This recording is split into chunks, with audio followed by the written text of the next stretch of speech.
성경 의도된 하나님의 은혜, 오늘 24번째입니다. 하나님의 방법은 다릅니다. 여러분, 우리 인간에게는 뿌리에 대한 관심이 늘 있습니다. 나의 뿌리가 곧 나의 소속이기 때문에 그런 거죠. 그런 면에서 한국인들 안에 묘한 정서가 있는데 그건 뿌리를 중요시 여기는 문화가 있습니다. 뿌리를 중요시 여기기 때문에 많은 사람들이 제사 문제, 조상 문제로 인해서 하나님을 거부해요. 특별히 창조주가 하나님이다라고 하는 창조론을 이야기하면 많은 사람들이 거부합니다. 왜냐하면 나의 뿌리는 나를 낳은 부모고 그를 낳은 또 부모. 그래서 그런데 하나님이 최초의 인간인 아담과 하와를 지었다고 하면 뿌리의 문제에 걸려서 거부하는 것을 보게 됩니다. 하지만 뿌리 때문에 신앙생활을 하는 계기도 돼요. 장례식을 치르면서 부모의 마지막 유언이 아들아 교회 나가라 라고 하는 마지막 그 어머니의 한마디, 너가 예수를 믿어야 내가 있는 저 천국에서 만날 수 있다고 하는 어머니의 마지막 소원 때문에 신앙생활을 하는 자녀들을 보게 되면 결국은 이 뿌리에 대한 문제 때문에 우리 한국인들 특별히, 그래서 제가 선교학 전도학을 전공할 때 이 뿌리, 한국인의 정서, 요 주제를 가지고 논문을 써서 낸 적이 있는데 참 재밌어요. 오늘 여기 우리 박천수 우리 아버님 뿌리 찾아서 교회로 오셨습니다. 누구냐면 주원이를 보고 싶어서. 할렐루야. 어머니 맞죠? 네, 요 뿌리가 중요해요. 안 그랬으면 아유 못 오죠. 너 그냥 님들이 집으로 와라 이러면 그만이죠. 그래서 뿌리가 이렇게 중요합니다. 여러분, 오늘 아브라함으로부터 시작한 이삭, 야곱, 요셉, 뿌리예요, 뿌리. 그래서 우리가 이 믿음의 계보가 이어져가는 이것이 얼마나 중요한지를 창세기를 통해서 우리가 지금 보고 있는 것입니다. 이스라엘의 뿌리는 특별히 하나님의 축복이 어디에 있느냐가 근거가 돼요.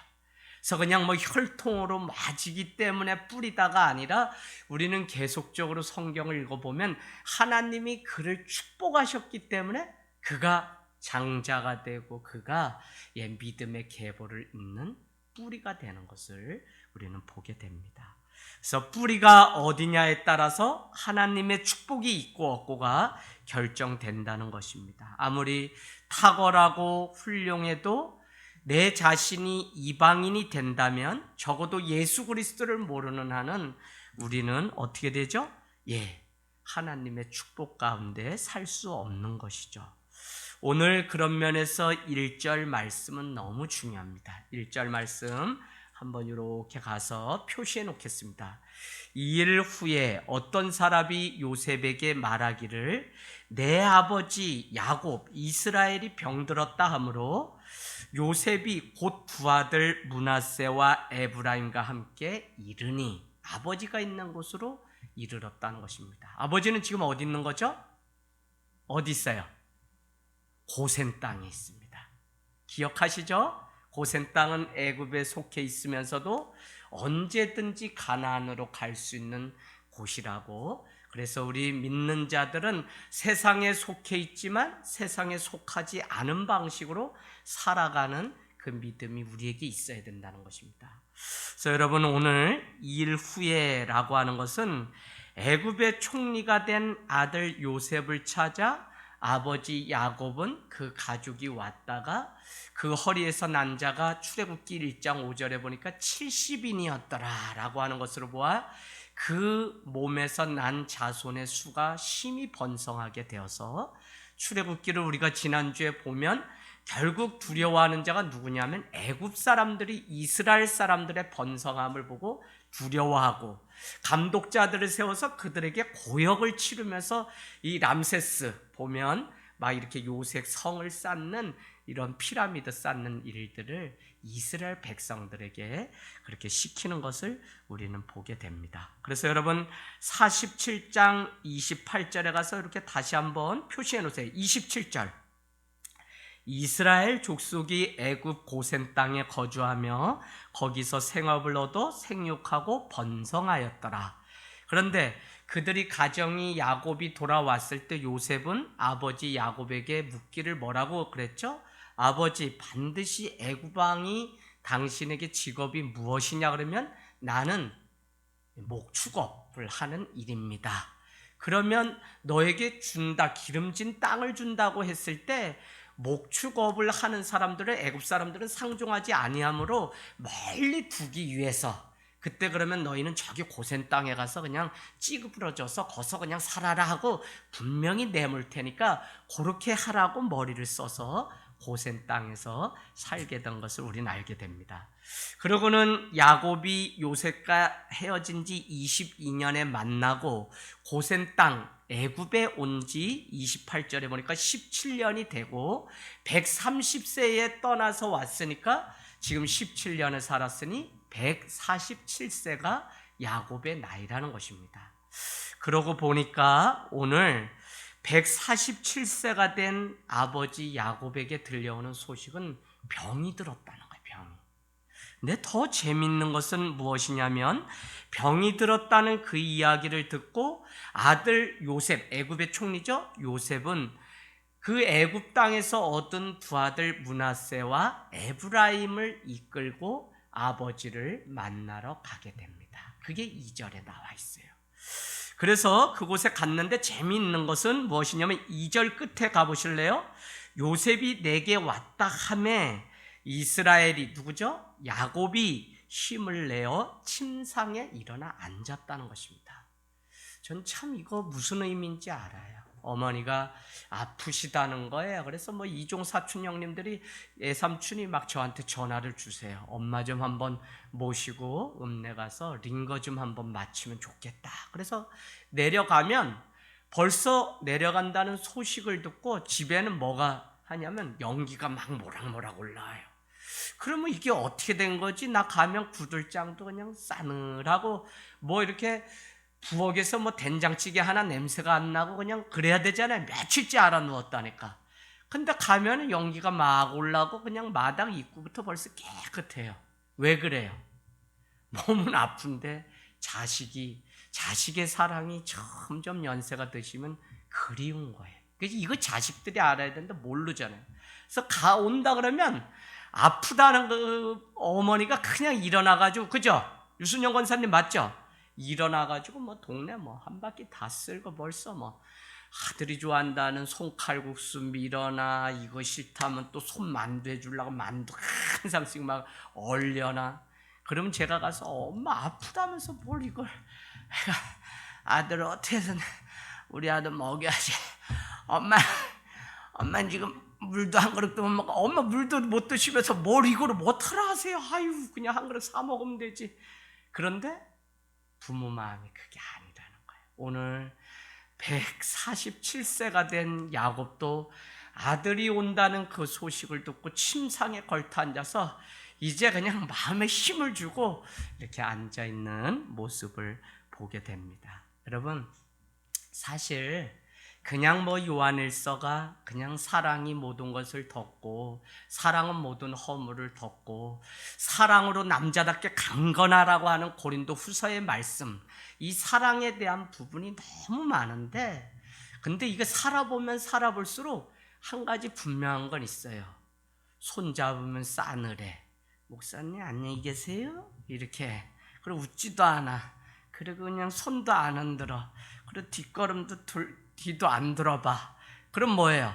목사님 난 사랑 좀 달라고 했는데 사랑이 없네요. 안녕히 계세요. 이거예요. 그래서 교회 안에서는 뭔 일이 생겼다, 얼굴 표정이 바뀌었다, 뭐 하면 무조건 저 사람 왜 저래? 아유 집사님 왜 저래?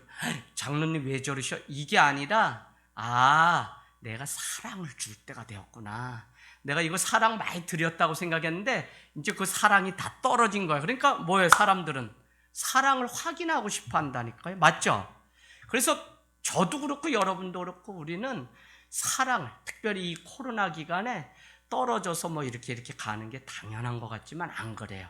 가까이 있는 사람일수록 그냥 그 사랑을 변함없이 코로나와 상관없이 나눠야 돼요. 그러면 거기에 다시 살아나고 회복되는. 그래서 성경의 사랑은 뭐냐면 생명이 생명되게 이어주는 게 사랑이에요. 할렐루야. 그래서 여러분 싸늘하고 벌써 다르다 그러면 사랑이 필요하구나. 그럼 뭐 하면 되냐면 짜장면 먹어요. 여기 가면 앞에 2,500원. A 코스 하면은 탕수육까지 같이 먹는데 한 14,000원이면 짜장 한 그릇, 짬뽕 한 그릇, 탕수육. 그거 없으시면 말씀하세요. 교회에서 그거 지출해 드릴 테니까. 그래서 딱 먹고 또 손잡고 이러면, 그래서 싸울 게 하나도 없어요. 사랑이 필요해요. 집에서도 남편이 뭐 이거 맛없다, 봄인데 뭐 맨날 겨울에 먹던 거 왜 하냐 이러면 무슨 달래 뭐 이렇게 된장찌개 끓여달라는 얘기도 되지만 사실은 요즘 당신의 사랑이 나인데는 없고 애들한테만 있어서 내가 승질이 났거든 이 표시거든요.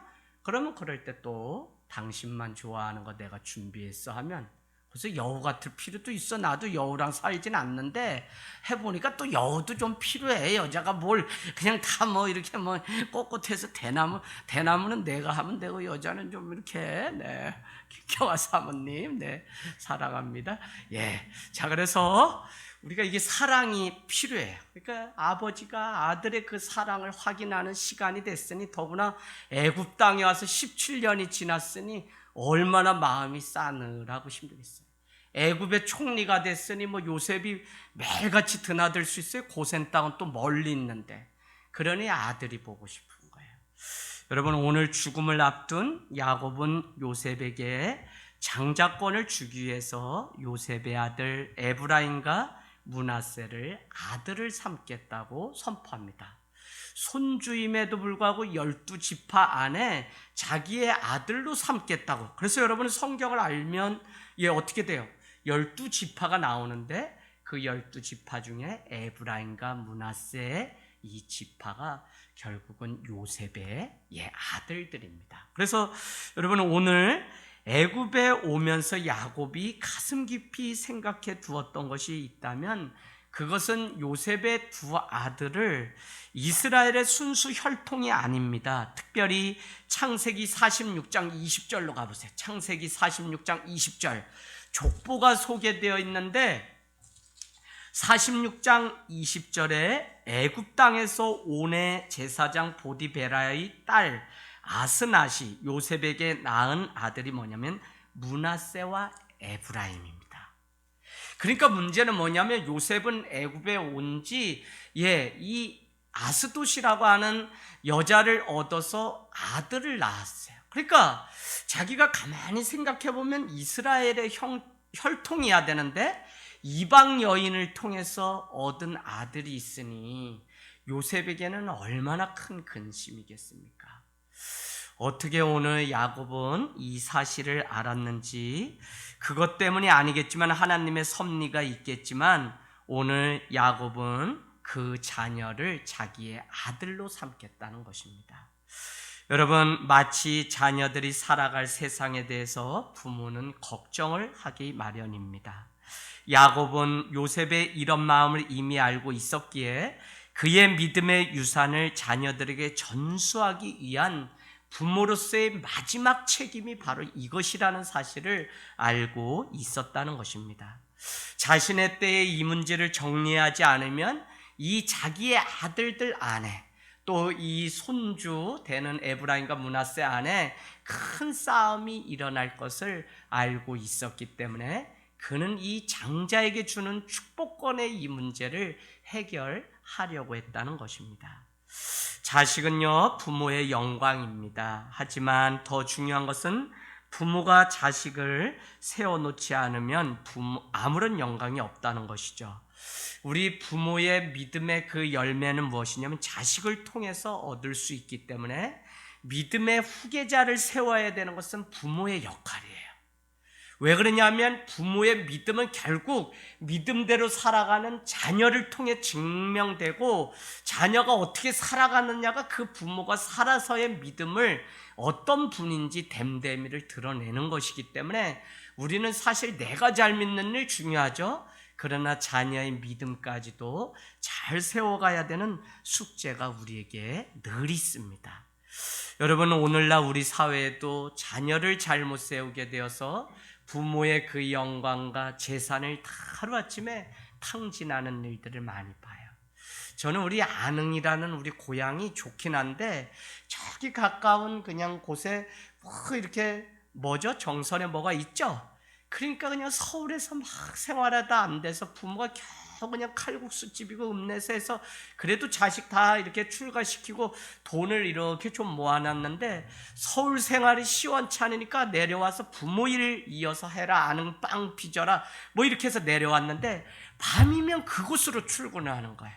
아들들이 그냥 그곳에 갔다가 그냥 전 재산 부모가 평생 7, 80 모아놓은 거 10원도 없이 투전하고 노름하던 아버지 대신 빵을 빚어가지고 자녀를 양육했는데 그 재산을 결국 아들이 탕진하고, 제가 시골 한 번씩 갈 때마다 무슨 일 없냐고 묻는 게 뭐냐면 거기에 갔다 온 나머지 부모 별 면목이 없다고 그냥 자살하는 일들이 고향 땅 안에 언제부터 생겼어요. 왜냐면 가까우니까. 그래서 저는 부모의 영광은 자식이고 자식을 잘 허튼 곳에 빠지지 않도록 또 잘 믿음으로 세워야 되는 것이 부모의 몫이에요. 우리는 저만 하면 이제 지가 알아서 다 살지 않은데 천만의 말씀이에요. 자식은 나도 자식이지만 평생 자식이에요. 어디로 튈지 몰라요. 부모는 평생 이 자식에게 사실 믿어주는 거지만 간간히 양념식으로 잔소리도 하고 또 사랑의 이야기도 하는 게 부모지, 이젠 네 인생 네가 알아서 해라 일찍 독립시킨다고 막 하는 게 다 좋은 건 아니더라고요. 그래서 여러분, 천국을 사모하는 부모는 자녀들에게 영적으로 천국 백성으로 살 수 있게 만들어 주어야 됩니다. 자녀는 또 부모님께 순종하는 게 복입니다. 젊어서는 자기 마음대로 띠띠고 가고 싶은 대로 가고 살고 싶은 대로 사는 것이 다반사 같지만 부모는 그런 자녀에게 신앙의 유산을 물려주는 선조의 그 자리를 마다하지 말아야 됩니다. 오늘 야곱은 요셉의 두 아들 에브라임과 므낫세를 자신의 자녀로 삼음으로써 요셉의 형제들과 이제는 동급이 되게 에브라임과 므낫세를 만들어 놓았습니다. 장자의 유산은 일반 아들들보다 두 몫으로 받게 되는데, 오늘 이것은 단순히 무슨 감정적으로 자기가 막 갑자기 기뻐서 그를 아들 삼은 게 아니라 하나님의 마음이고 약속 있는 언약을 따라서 오늘 야곱은 자기 생애가 끝나기 전에 요셉의 두 아들, 손자예요. 그럼에도 불구하고 본인의 아들로 장자의 축복권을 주는 것을 우리는 보게 됩니다. 여러분, 오늘 에브라임과 므낫세가 받은 장자권을 보면서 하나님의 선택이라고 하는 것은 육신의 그 혈통에 있지 않다는 것을 우리는 아셔야 됩니다. 주는 그리스도의 살아계신 하나님의 아들입니다 라고 고백할 때 바요나 시모나 이를 알게 한 것은 혈통이 아니라 육이 아니라 하늘에 계신 하나님이 이것을 알게 하셨구나 라고 이렇게 칭찬하시는 예수님의 말씀을 우리는 마태복음을 통해서 보았습니다. 여러분, 오늘 이 장자 삼았다고 하는 이것은 우리의 상식과 이성에 의하면 첫째에게 장자의 축복이 가야 함에도 불구하고 이미 야곱의 첫째였던 루벤이 있음에도 불구하고 그렇지 않고 오히려 요셉의 또 두 아들에게로 흘러가는 것을 누가요? 야곱의 이 장자권이. 그래서 혈통으로 되어지거나 하는 것이 아니라는 사실을 우리는 알게 되고요. 전적으로 이 모든 것은 하나님의 주권이라는 것입니다. 하나님의 주권.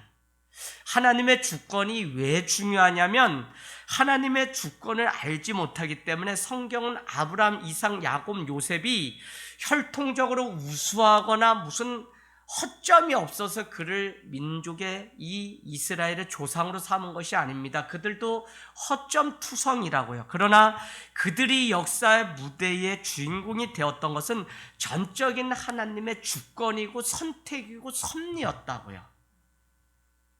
왜 이 일이 중요하냐면 이 사실을 알지 못하는 많은 사람들은 상처를 가지고 살아가요. 그건 우리가 살아가는 시대도 똑같습니다. 믿음의 가문이고 성경이 말하는 하나님의 주권을 이해하면 나의 분깃이 저 사람보다 적다고 해서 우리가 시기하고 상처로 가지고 살아갈 필요가 없습니다. 우리가 정말 하늘의 시민권자로 살아가는 것이 무엇인지 알면 형제에 대해서 시기심을 가지고 살아갈 이유가 없다니까요. 그런데도 연세가 이렇게 있어도 이 하나님의 전적인 주권을 알지 못하면 우리는 늘 시기심이 우리 가운데 가득할 수 있습니다. 그래서 저는 하나님의 주권을 아는 것이 자유를 우리에게 줍니다. 여러분, 이것을 알면 자기의 몫을 알게 되고 그냥 내게 주어진 삶에 최선을 다하는 삶을 살아가야 되는 몫이 우리에게 있는 거예요. 어떨 땐 살아가다 보면 억울할 때가 있다니까요. 왜 나만 형제가 많은데 일을 하지? 왜 나만 눈물을 흘리지? 이 일을 왜 내만 해? 내가 무슨 뭐가 있다고? 그런 여러분, 뭐가 있기 때문이 아니라 하나님이 저를 장자로 삼으시고 하나님의 그 일을 하도록 저에게 주셨기 때문에, 그게 하나님의 주권이고 섭리라는 것을 알기 때문에 순종하며 걸어가는 것이지, 이것을 알지 못하면 무슨 재산을 내가 더 많이 받아서도 아니고 아무것도 아니에요. 저는 이것을 성경을 통해서 우리가 마태복음에 보면 달란트의 비유가 있습니다. 저기 멀리 주인이 외국으로 이렇게 가면서 종들을 불러서 달란트를 맡겨줍니다. 한 종에게는 5달란트, 한 종에게는 2달란트, 또 마지막 종에게는 1달란트. 얼마의 시간이 돼서 돌아와서 계산을 하게 되었는데 5달란트를 받은 종은 또 장사해서 5달란트를 더 남겨서 10달란트를 주인에게 보여주는, 2달란트 받았던 종도 2달란트를 더 받아서 4달란트를 하나님 앞에 이렇게 드리는. 근데 문제는 무엇이냐면 1달란트 받았던 종은 그냥 1달란트 그대로 하나님 앞에 내어놓는 거예요. 그래서 주인이 묻습니다. 너는 왜 이렇게 했니? 했더니 주인이 오히려 이렇게 자신을 책망할까 봐. 그러나 우리가 성경을 보면 왜 내가 저 사람보다 더 적은 거를 받았을까? 분깃을 내가 더 적게 받았을까? 비교와 많은 것들 중에 상처와 시기심으로 인해서 허송세월을 보고 그걸 땅에 묻어놓은 것을 봅니다. 그래서 주인은 그 1달란트 남긴 자에게 뭐라고 얘기하냐면, 너는 심지 않은 데서 내가 거두는 자인 줄 아느냐? 라고 하면서 책망하게 되자 너는 밖에 나가서 심히 울며 이를 갈며 통곡하리라고 하는 책망을 받게 되는 것을 보게 됩니다. 여러분, 오늘 므낫세와 에브라임이 장자권을 이어받은 것은 우리로서는 설명할 수 없는 하나님의 전적인 섭리고 하나님의 주권이었다고요. 저는 이걸 막 인정하기 싫었거든요. 그런데 어디서 이 문제가 딱 저에게 은혜로 다가오고 풀려졌냐면, 내가 혈통으로 말하면 이스라엘 사람도 아니고 나는 객이고 나그네고 과부입니다. 그럼에도 불구하고 우리가 오늘 하나님의 백성, 주님의 제자로 살아갈 수 있는 이것은 혈통이 아니라 하나님의 주권, 예수 그리스도를 믿는 자를 구원하시는 하나님의 주권으로 말미암아 우리가 하나님의 장자의 그 신분을 누리고 믿음의 계보를 이어가기 때문에, 그렇지, 나도 하나님의 주권 때문에 내가 하나님을, 이 한국에 사는 작은 나라임에도 불구하고 하나님을 내가 만나게 되었지. 그러고 보니까 모든 것이, 우리가 살고 죽는 모든 과정이 다 하나님의 주권 아래 있다는 것을 보게 됩니다. 참으로 인간적으로 강교했던 야곱은 형의 장자권을 빼앗았던 사람입니다. 그래서 야곱의 인생도 바꾸신 하나님인데, 오늘 3절에 가보면 야곱이 자기의 인생을 회고하는데 형 에서를 피해 도망가다가 루스에 여러분 써놓으세요. 베델이라고. 베델, 하나님의 집. 여기에서 돌단을 베고 자다가 꿈에 사닥다리에 한 천사가 오르락내리락 하는 것을 보면서 하나님이 여기에도 계셨구나 하면서 고백했던 돌단을 쌓은 곳이 베델. 하나님을 체험하는 순간 자기의 인생이 바뀌었다고 고백하는 말씀 3절, 7절에 한 번 더 가보세요. 7절에 야곱은 또 한 번 회고의 장면 과거를, 이제 죽음을 목전에 두고 있었기 때문에 자기 인생을 회고하는데 누구보다도 사랑했던 여인 라헬의 죽음이 그의 인생을 완전히 바꿔놓았던 것을 회상하는 것을 보게 됩니다. 여러분, 베델 광야 가운데서 도망자의 인생을 살다가 또 사랑하는 여인 라헬을 잃고 그에게서 난 아들 요셉을 잃어버렸을 때 오늘 이 야곱은 자신의 전부를 잃어버리게 됩니다. 도망자일 때 하나님을 만나고 전부였던 아내와 아들을 잃어버렸기 때문에 자신에게는 의지하고 바라볼 것이 하나도 없었습니다. 우리가 아무리 사랑을 한다고 해도 그것을 집착하면 그것은 우상입니다. 우상은 여러분 다른 것이 아니라 하나님보다 더 사랑하면 그게 우상인 것입니다. 심지어는 오늘날 많은 사람들이 건강의 문제에 매여서 건강 때문에 하나님을 사랑하지 못하고 주님 앞에 나오지 못한다면 그것조차도 우상이 됩니다. 자신의 취미가 너무 좋아서, 자신의 자녀가 너무 좋아서 우리는 이 많은 것들이 집착하면 다 우상이 돼요. 그래서 자녀 때문에 마음이 빼앗겨서 믿음 생활 가운데서 멀리한다면 사실은 이게 속상한 문제가 아니라 여전히 내 인생의 주권, 내 인생의 주인을 하나님으로 두지 않았다는 증거입니다.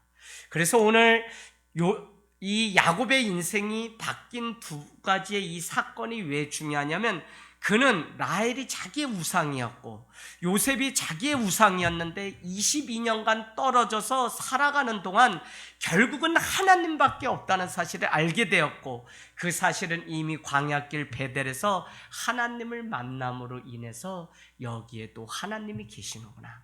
그래서 여러분, 우리 믿는 사람은 낙심하지 말고 소망을 도리어 품어야 되는 이유는 무엇이냐면, 하나님은 이 많은 과정을 통해 우리를 무너뜨리려고 하는 것이 아니라 하나님의 섭리와 계획은 더 하나님을 사랑하고 더 하나님께 가까이 나가는 그 믿음을 우리에게 요구하고 있다는 거예요. 그래서 우리 성도는 그냥 고난 속에서 고난을 우리의 영광으로, 고난을 우리의 면류관으로 여기고 살아가는 사람이 참 신앙인이고, 그때 오히려 하나님 앞에 더 가까이 나와서 주님을 붙잡고 살아가는 게 진짜 신앙입니다. 저는 지금 우리가 살아가는 이 시대가 점점 살아가 보세요. 더 그것만을 요구하는 게 예배고 그것만이 우리의 참 신앙이지, 점점 우리가 마음껏 하나님 예배하고 들어 누워서 리모컨으로 아무리 좋은 세상 와도 그게 하나님으로부터 점점 멀어지게 합니다. 여러분, 몸이 멀면 마음도 멀어진다고 하는 이야기가 괜한 이야기가 아닙니다. 물론 마음이 멀어지면 몸도 멀어져요. 두 가지는 다 같겠지만 사실은 우리가 하나님 앞에 나와서 어렵고 고난이 찾아올수록 더 주님 붙잡고 기도하는 그 백성이 살아나는 줄로 믿습니다. 47장 9절로 가보면 147세가 된 야곱은 자기의 인생을 향해서 47장 9절에 험악한 세월을 내가 살았다는 것입니다. 그러니까 이 야곱의 인생이 지금까지 얼마나, 아니 늘 도망자, 한 번도 이렇게 안주해 본 적이 없어요. 늘 그냥 도망자의 인생. 마치 어디요? 가인과 아벨의 그 사건, 아담과 하와의 그 사건을 통해서 노시라고 하는 그 땅에 도망갔는데, 노시라고 하는 그 땅은 뭐죠? 유랑자, 도망자, 방랑자라는 뜻이 노 땅의 의미입니다. 그러니까 그곳에 안전하다고 거했지만 거기에 정착한 인생은 계속적으로 이 땅 가운데서 뺑뺑이를 돌고 도망자의 삶을 살아가야 되는 게 우리 사람의 본성이라고요. 그렇기 때문에 예수 그리스도 안에 나올 때만 우리는 평안을 얻고 기쁨을 누리고 그 주 안에 사는 그 영광을 맛볼 수 있다는 것입니다. 여러분, 이 험악한 세월을 살면서도 이겨낼 수 있었던 것은 야곱은 적어도 순간마다 하나님이 약속하시고 말씀을 주셨기 때문에 그렇습니다. 우리 인생도 결국 모든 세월이 다 지나고 무엇이 남아야 되냐면 하나님의 말씀이 이 믿는 성도들에게 남아 있어야 된다는 것입니다. 사람도 가고 명예도 가고 돈도 가고 권력도 가고, 그러면 인생은 무엇이냐? 인생은 다 흙으로 돌아간다는 것을 믿고 살아가는 사람이 신앙이에요. 다 여러분 우리가 붙잡고 그렇게 애쓰고 수고했던 것이 다 흙으로 돌아가지 그게 뭐 있어요, 여러분? 그냥 하나님만, 하나님의 말씀만 살아서 우리 가운데 있는 것이지 아무것도 없어요. 다만 우리는 주님이 은혜 주셨으니까 최선을 다해서 살아가야 되는 책임은 있지만, 그것에 매듭지고 그것에 매여서 살아가게 되면 그것도 더 이상 하나님의 영광이 되지 못한다는 거예요. 그래서 여러분 계속 말씀드리지만, 이 험악한 세월을 사는 동안 야곱은 그냥 삼촌 라반의 집에 가서 14년 동안 애쓰고 수고해서 얻었던 라헬이라고 하는 그 여인을 잃게 되고, 더구나 왜요? 아들 요셉을 낳기 위해서 하다가 이렇게 잃게 되죠.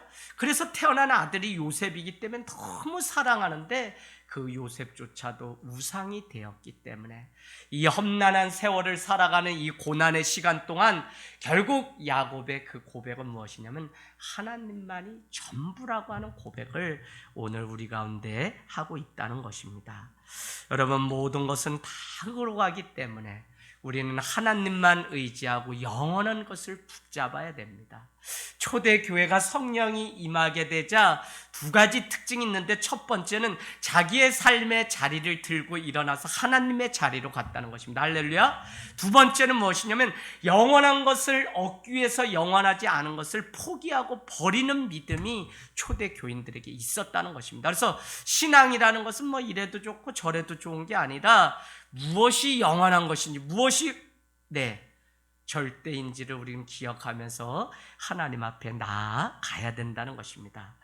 여러분, 오늘 이스라엘이라고 하는 표현 계속 나오죠? 이스라엘은 뭐예요? 우리가 야곱을 이스라엘이라고 그러죠. 근데 오늘 말씀해 보니까 계속 이스라엘이라고 어느 때부터 이렇게 표현되어 있습니다. 그 이스라엘은 야곱 발꿈치가 어떻게 해요? 승리자라고 하는 이름의 뜻을 갖게 되었죠. 그래서 이 이스라엘이라고 하는 의미는 무엇이냐면 하나님의 언약의 백성이라는 그 의미를 심기 위해서 이스라엘. 정혜경 집사님, 제 본명이 뭐예요? 뭐라고요? 막말을 하시네. 이봉춘이라고요? 9살에 이름 바꿨다고 돈 주고 그거 잊어버리시라니까. 저렇게 새로 오신 분들도 있는데 이봉춘 목사님 말씀 전하겠습니다 그러면 사람들이 다 비웃지. 제가 어떻게 부흥회하라고. 잊으라는 건 저렇게 잘 기억하세요. 그래, 제 이봉춘이에요. 육신의 몸은 이봉춘이에요. 근데 저희 또 다른 이름이 있어요. 그게 뭐냐면 성도입니다. 성도. 거룩한 물이라고 하는 성도. 다른 말로는 하나님의 백성이요 주님의 제자라고 하는 분명한 이름이 있었던 것처럼, 오늘 이스라엘이라고 하는 것은 너희는 승리자라고 하는 분명한 그 이름이 그들에게 있었다는 것입니다. 오늘 8절 보세요. 8절. 요셉의 아들들을 보고 이스라엘은 묻습니다. 야곱이라고 안 하고 계속 이스라엘이라 그래요. 이스라엘은 묻는데 이들이 누구냐는 거예요. 지금 요셉이 48장 1절에 아버지 야곱이 고센 땅에 온 지 병들었다고 하는 17년 만에 병들었다는 이야기를 듣자 요셉 애굽의 총리 요셉은 아버지를 만나기 위하여 두 아들 에브라임과 므낫세를 앞세워서 오게 되었는데, 아버지 야곱은 얘들이 누구냐 그랬더니 뭐라고 얘기했어요? 거기 보니까 중요하죠. 9절에 여러분 표시해 놓으세요. 하나님이 여기서 내게 주신 아들들입니다. 하나님이 여기서 내게 주신 아들들입니다. 오늘 요셉은 분명하게 무엇이 있었냐면 하나님의 언약의 그 백성이 무엇인지를 분명히 알고 있었습니다. 하나님이라는 표현 안 하고 여기서 제가 낳은 아들이에요. 특별히 47장 20절에 46장 20절에 나오는 족보에 나오는 것을 보면 애굽 땅에 와서 요셉이 이방 여인을 통해서 낳은 아들이 므낫세 에브라임인데, 요셉은 이렇게 고백합니다. 하나님이 여기서 나에게 주신 아들들입니다. 여러분, 이방 여인가 해서 낳은 아들인데 뭘 하나님이 줬어요? 그런데도 요셉은 하나님이 주셨다고 하는 분명한 믿음이 그 안에 있었다는 것입니다. 여러분, 8절 표시해 놓으세요. 이스라엘이 표시해 놓으세요. 10절 이스라엘이 또 표시해 놓으세요. 13절 이스라엘의라고 하는 8절, 10절, 13절 계속 이스라엘 승리자라는 의미가 나옵니다. 그러니까 성경은 이제 야곱의 인생이 이제 끝나가는데 왜 이 창세기가 끝나면서 야곱이라는 이름은 이제 없어지게 되고 계속적으로 이 이스라엘이라는 이름이 등장하냐면, 너희 이스라엘 사람들은 하나님의 언약의 백성, 승리자로 삼으시는 하나님의 주권이 너희에게 있다는 사실을 이렇게 언급하고 강조하기 위해서 계속 이스라엘이라는 단어를 사용하게 됩니다. 여기에 이스라엘조차도 두 아들을 하나님이 여기서 내게 주신 아들들이라고 분명하게 말하고 있는 것을 우리는 보게 됩니다.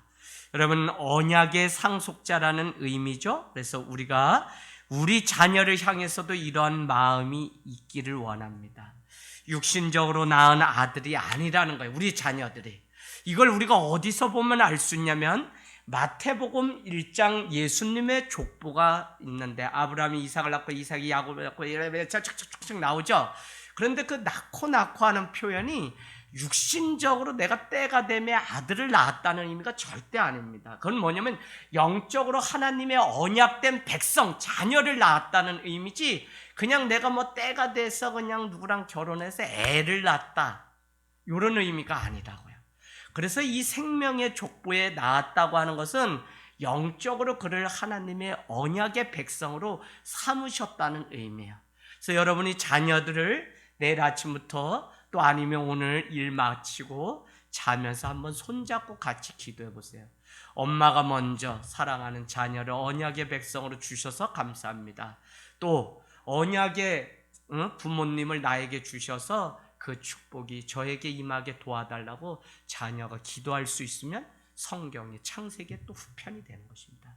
그래서 여러분, 이 믿음이 왜 중요하냐면, 저 새끼 저거 누가 낳았어 저거, 내가 저거 왜 미역국 먹고 막 이렇게 욕하게 되잖아요. 살아보면 다 그렇지 뭐 100% 만족하는 아들이 어디 있어요. 그 얘기는 뭐냐면, 저거는 하나님이 이렇게 나에게 맡겨준 청지기의 사명이 아니라 내가 육신적으로 낳았기 때문에 자꾸 육신적으로. 근데 여러분, 눈물 콧물 흘리면서 애 낳아보세요.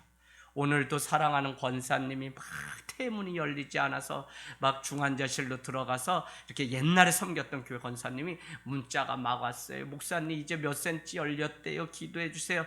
근데 아이가 너무 일찍 나오는 거라서 결국 인큐베이터 들어갔습니다 하고 이제 좀 전에 말씀 전에 이렇게 왔어요. 계속 기도하게 돼요.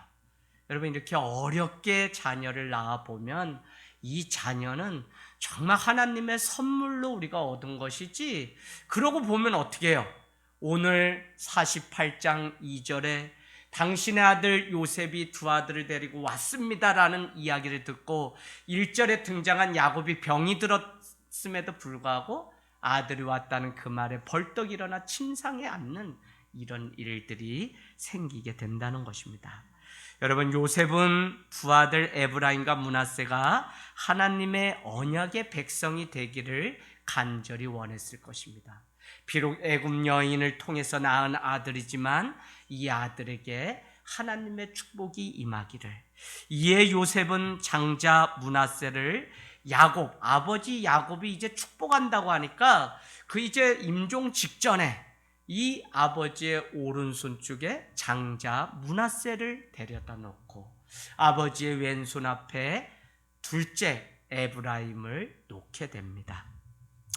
그것은 우리가 성경을 읽어보면 14절, 16절에 쭉 나오는데, 오른팔이라고 하는 것이 무엇이냐면 하나님의 권능과 능력을 상징하기 때문에 오른팔에 하나님의 안수가 있어야만 어떻게 해요?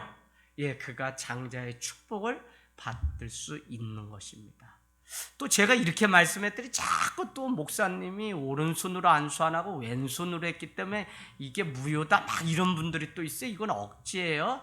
그냥 이재학 목사의 손은 오른팔이 왼손이고 제가 뭐 남자예요? 아니 여자잖아요. 여러분하고 잘 얘기하잖아요.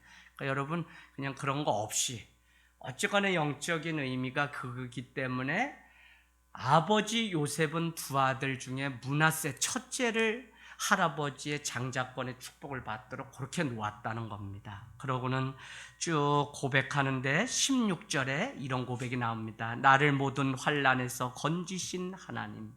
더 은혜가 되는 것은 저는 이거예요. 15절 그가 요셉을 위하여 축복하여 이르되 내 조부 아브람과 아버지 이삭에 섬기던 하나님, 나의 출생으로부터 지금까지 나를 기르신 하나님. 누가? 야곱이. 여러분 기억나세요? 요셉이 아버지를 고센 땅으로 데려오라고 할 때 아버지 야곱은 가나안을 떠날 때 어디에 가서 예배를 드렸죠? 어디에 가서? 네? 이삭, 자기의 아버지 이삭이 있던 부엘세바가, 또 아브라함은요 헤브론이라 그랬고, 야곱은 어디에서 하나님? 베델. 그래서 중요한 지명이 있는데 자기의 아버지 이삭의 그 하나님이 계시고 예배했던 그의 수확이 100배나 더했더라라고 하는 부엘세바에 가서 하나님 앞에 희생 제사를 드리고 이 고센 땅 애굽으로 내려왔던 것을 보게 되면 이스라엘 백성들은 늘 잊지 않은 것이 내 조상에게도 은혜를 베푸셨던 그 하나님의 은혜를, 저는 이게 그냥 뭐 문자적인 게 아니라 그렇기 때문에 부모는 자녀에게 우리 어머니의 하나님, 우리 아버지의 하나님, 이걸 자녀들에게 물려주는 게 엄청 큰 유산이에요. 이거를 알게 되면 순간순간마다 위기가 올 때마다 아빠의 하나님, 누구의 하나님 하고 고백하는 일들이 오늘 야곱의 고백처럼 15절, 16절은 나를 환난에서, 모든 환난에서 건지신 여호와 하나님이라고 고백하는 이 일들이 있게 된다는 것입니다. 여러분, 오늘 아버지 이스라엘이 손을 바꾸는 장면이 그 다음 부분에 나옵니다. 분명히 요셉은 두 아들을 할아버지 야곱에게 축복받을 때 므낫세 첫째가 오른손으로 안수받도록 두었는데, 아니 야곱은 축복하는데 이렇게 반대로 크로스로 이렇게 하는 거예요. 지금 성경이 내용이 복잡한데 이 내용입니다. 이렇게 반대로. 그러니까 어떻게, 오른손이 둘째인 에브라임에게로 가서 있으니까 어떻게 되죠? 뭐라고 얘기하죠? 18절에 가보세요. 18절에 그의 아버지에게 이르되, 누가? 요셉이 말하는 겁니다. 아버지여 그리마옵소서, 이는 장자인의 오른손을 그의 머리에 므낫세에게 얹으소서라고 하는 19절, 그의 아버지가 야곱이 허락하지 아니하였다는 겁니다. 이르되 나도 안다 내 아들아, 나도 안다. 그도 한 족속이 되면, 누가요? 므낫세도 한 족속이 되며 그도 크게 되겠지만 그의 아우가 에브라임이 그보다 더 큰 민족을 이루고 그의 자손이 여러 민족을 이루리라 라고 한다는 것입니다. 여러분, 우리는 이 사건을 통해서 방금 전에도 제가 말씀드렸지만 혈통으로 육적인 것이 장자이기 때문에 장자가 아니라 영적으로 하나님의 주권과 섭리가 그에게 임할 때 그는 장자가 될 수 있다는 것입니다. 실제 여러분 나중에 집에 가서 찾아보세요. 모세 시대에 처음 실시한 인구 조사에서 에브라임 지파는 45,500명, 므낫세 지파는 32,200명. 민수기 1장 33절에서 35절에 나옵니다. 민수기 1장 33절에서 35절. 무슨 얘기냐? 분명히 에브라임 지파가 더 커진다 그랬죠. 둘째가 오히려 장자의 축복권. 근데 실제 그렇지 않았다는 거예요. 자, 두 번째 인구조사가 또 있는데 에브라임 지파가 32,500명이 되고 므낫세 지파는 52,700명. 그러니까 그냥 혈통적으로 장자였던 므낫세가 점점 더 많아요. 그걸 어디에 나오냐면 저기에 나와요. 민수기 26장 28절에서 37절, 민수기 26장 28절에서 37절.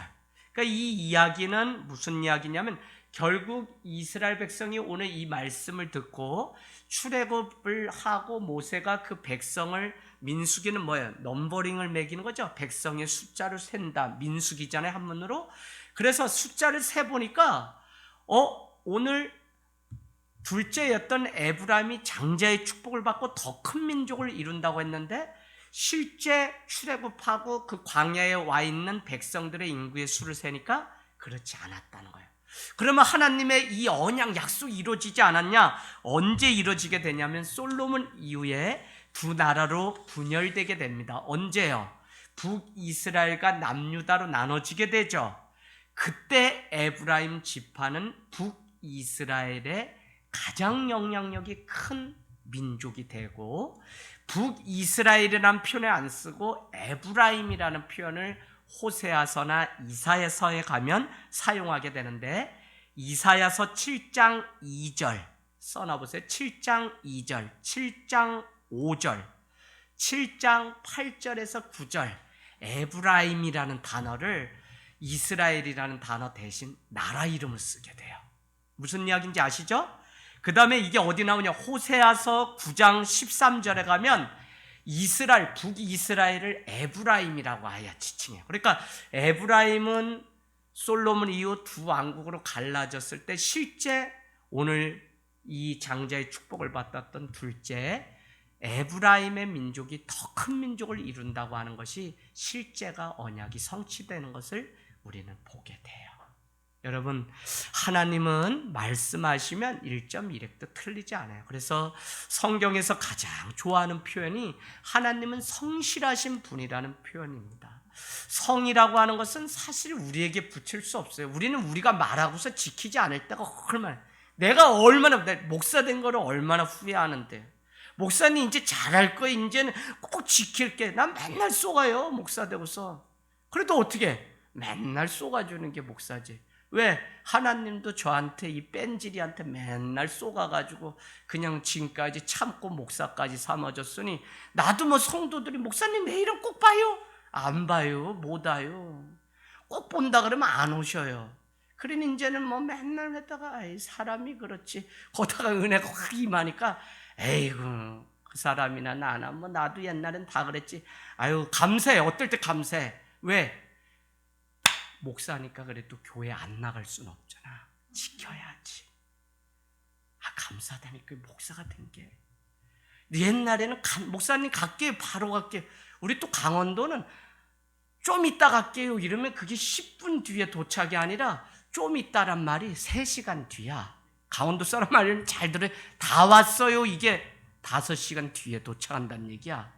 아우, 나랑 만나는 사람들이 맨날 쏘갔대. 니네 다 왔다면서 반나절 지나가지고 오고, 아우, 저희가 내일 데코타일 깔러 가잖아요. 30평이라고 나 분명히 들었어요. 30평 깔면 된대. 앞전에도 그래서 30평 깔러 갔더니 80평이 기다리고 있어. 그래서 나는 너 말은 안 믿는다. 그래서 그냥 저 말고 다른 사람이 실사를 갔는데 한 50평 되나 봐. 그럼 50평이면 무릎을 착 구부리고 앉아서 이게 떨어질까 봐 본드 칠해놓으면 탁탁 치면서 딱, 그럼 집에 올 때 이 무릎이 시커멓게 멍이 들어요. 그냥 라면에 짜장면 시켜주는 거 먹고, 개척교회 또 선교사님이 오셔서 이제 교회를 새로 개척하고 다시 못 나가니까, 그러니까 딱 하니까 가서 그냥 우리라도 돕자 하는 마음으로 내일 동두천으로 가는데, 아유, 이게 나도 맨날 속였는데 뭘 누가 뭐 속이면. 그래서 성실하신 하나님의 이 성자는 뭐죠? 말씀어에 이룰 성자가 합쳐진 단어가 성입니다. 말한 대로 이루는 거, 말한 대로 지키는 게 성. 근데 우리가 언제 말한 대로 지켰어요? 잘할게요 그러면 잘 못한다는 얘기고, 꼭 올게요 그러면 내일은 안녕히 계세요 못 봐요 그 얘기지. 그래도 어떻게 해요? 은혜가 그래서 좋아. 그거 다 따지기 시작하면 끝없어요. 그거 다 따지기 시작하면 끝이 없어. 그냥 하나님의 은혜로 용서도 하고 사랑도 하게 되는 거지 아무것도 없어요.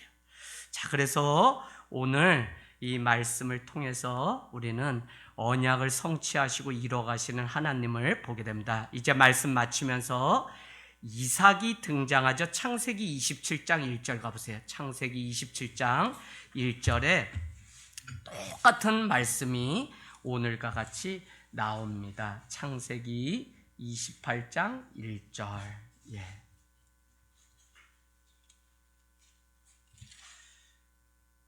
네. 자, 그런데 27장 1절이죠. 제가 그렇게 얘기했죠? 네. 27장 1절. 이삭이 이제 눈이 어두워져서 아무것도 볼 수 없다고 하고, 그래서 이제 내 삶의 마지막이 왔구나 하고 이삭이 그날 두 아들에게 말하기를 나를 위해서 별미를 만들어 달라고 그렇게 이야기합니다. 그래서 그 이야기를 듣고 저기 멀리 사냥을 갔던 형 에서, 그런데 아주 이 장깨가 밝았던 야곱, 그 다음에 어머니 리브가의 편애하는 그 사랑이 있어서 어떻게 해요? 그냥 형 에서가 들에 나가서 산의 진미 고기를 잡아와서 아버지에게 기쁨이 되기 위해서 드리려고 하는 그때에 어떻게 돼요? 어머니 리브가는 그냥 이렇게 염소고기를 해가지고 아버지에게, 이삭에게 가지고 들어가게 됩니다. 그랬더니 나는 할 수 없습니다. 아버지가 내 음성을 듣고 벌써 다 알 텐데 저는 못해요. 아버지 속였다가 벌이 임할까봐 난 두렵습니다. 라고 했더니 뭐라고 하냐면, 야 아들아, 엄마가 다 시켜줄 테니까, 그 시켜주는 게 뭐예요? 형 에서는 털이 많은 사람이라 이렇게 여기에 그냥 염소 새끼 털을 막 갖다 붙이고 그냥 여기 피부가 흐옇게 막 밀가루 칠해가지고 손을 내면, 그거 전설이고 양 옛날 동화책에 다 나오죠. 우리 엄마 아닌데 그랬더니 뭐라고, 호랭이 새끼가 여다가 밀가루 발라가지고 여기 있다 하고 문 안에 넣으니까 우리 엄마네 하고 문 열었더니 오메 와가지고 같이 뭐 밥 먹고 노는데 뭐 꼬랑지가 뭐 샥샥샥샥 보여가지고 뒷란으로 해가지고 뭐 이렇게 해가지고 장독대 뒤에 나무에 막 올라가가지고 끈을 메고 막 올라갔더니, 동화 한 편을 제가 이렇게 빨리 설명 다 해주면 올라갔어요. 올라가가지고 막 이렇게 하는데 어머 저 아래에서 호랭이 새끼가 막 올라가지고 영 이랬다는 거죠. 그래가지고 어떻게 해요? 나를 살리시려고 세발주 주시고 안 그러면 헌발주 주세요. 그래서 세발주 줘가지고 세발주 타고 올라갔는데 호랑이 새끼가 동아래도 어떻게 나무를 막 타고 올라오네. 그러면서 호랭이가 그걸 또 봤어. 살리시려고 세발주 그랬더니 어떻게 해요?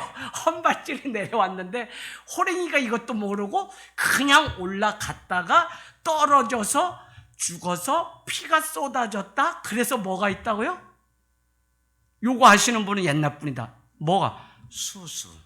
그래가지고 수수떡이 시뻘겋다는 거예요. 그거 아시죠? 동화 한 편 다 제가 공짜로 그러니까 말씀 듣고 동화 듣고.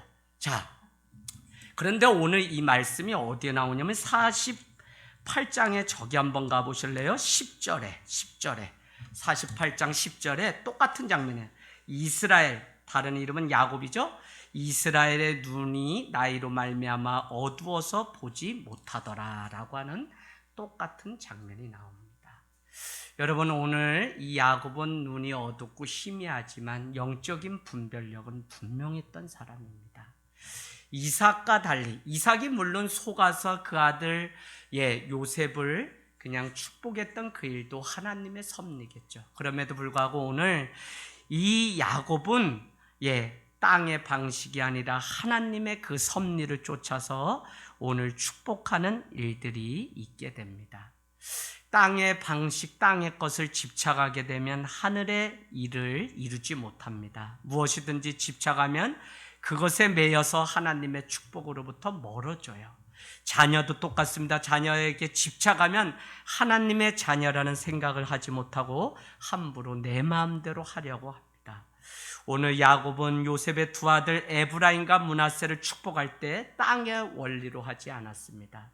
땅의 원리로 하면 므낫세가 첫째이기 때문에 그를 축복해야 됨에도 불구하고 오늘 둘째인 에브라임에게 장자의 축복을 주었던 것을 우리는 알 수 있습니다. 오늘 요셉이 놀라서 말리게 되자 야곱은 나도 안다 내 아들아 나도 안다라고 19절에 그렇게 말합니다. 물론 요셉의 생각을 알지만 장자의 축복과 하나님의 그 축복의 우선권이 둘째 에브라임에게 있는 것이 하나님의 주권이라는 사실을 야곱은 눈이 멀고 희미했지만 알고 있는 것입니다. 여러분, 오늘 영적 분별력이 우리에게도 필요합니다. 아무리 사무엘상 3장 1절에 이상이 희미한 비전, 하나님의 말씀이 더 이상 들려지지 않는 때에도 한나를 통해서 얻었던 사무엘은 잠을 자다 하나님의 음성을 듣고 엘리 대제사장 있는 성전으로 올라갑니다. 하나님이 나를 부르셨구나. 그랬더니 엘리 대제사장은 쿨쿨 자다가 아니다, 너가 잘못 들었나 보다, 가서 디비 자라 라고 해요. 그렇게 3번이나 쫓아와서 저를 불렀습니까? 아니다, 할 수 없어요. 하나님이 너를 불렀는가 보다 라고 말합니다. 여러분, 어느 때에도 희미하든지 하나님의 말씀이 들려지면 그 시대는 삽니다. 솔로몬이 왕이 되었을 때 종에게 듣는 마음을 달라고, 귀를 달라고 그렇게 이야기합니다. 그 당시 왕은 재판도 해야 되고 많은 것들을 정치, 경제 다 관리해야 되기 때문에 특별히 억울한 사람이 있으면 안 되기 때문에 재판할 때 듣는 마음, 특히 이 듣는 마음은 어떻게 해요? 하나님이 주시는 그 지혜를 듣는 마음을 나에게 달라는 것이 솔로몬의 첫 번째 기도 제목이었습니다. 오늘 영적 분별력을 잃지 않았던 이 야곱은 세상의 땅의 방식이 아니라 하나님의 방식으로. 여러분, 말씀 마치면서 오늘날의 문제, 코로나가 온 것이 문제가 아닙니다. 사실 이 땅 가운데 선지자적인 눈을 가지고 하나님의 음성을 듣고 하나님의 말씀대로 전하고 하나님의 말씀대로 살아가는 교회와 성도가 없는 것이 통탄할 일입니다. 하나님은 계속적으로 약속의 말씀을 주시고 땅의 원리가 아니라 하늘의 원리로 우리가 살아가도록, 그러려면 우리가 손해를 보고 억울해도 이 사순절에 예수님의 발자취를 따라가야 하는데 이 사실을 놓쳐버린 이 시대가 안타까운 것입니다. 여러분, 하늘 땅 교회가 왜 우리가 성경적으로 고민하고 분명하게 살아가려고 하냐면 예와 아니오가 불분명한 이 시대에 정직함이 힘이기 때문에 그래요. 여러분, 하늘 단계가 이렇게 하니까 힘들겠다 막 이렇게 해요. 재정보고랑 막 마치고 나니까. 그래서 어떤 분은 또 이걸 이해하시고 감동받아서 이렇게 하는데, 또 큰 교회에서 오신 분은 또 안 그래. 근데 다 이해가 돼. 근데 무엇이냐면 왜 우리가 이렇게 투명하게 뭘 하자고 지금부터 계속 하냐면 정직함이 우리 시대의 힘이고 능력이에요. 그러면 목사님 이렇게 해가지고 이렇게 해서 재정부가 막 이래서 목사님 힘도 못 쓰네요. 저를 너무 안 됐다고 월요일날 전화를 주셨어요. 근데 그 마음은 이해되거든요. 근데 제가 그렇게 설명드렸어요. 아니에요. 장로님, 우리 시대 가장 큰 힘이 뭘까요? 깨끗함이고 정직함입니다.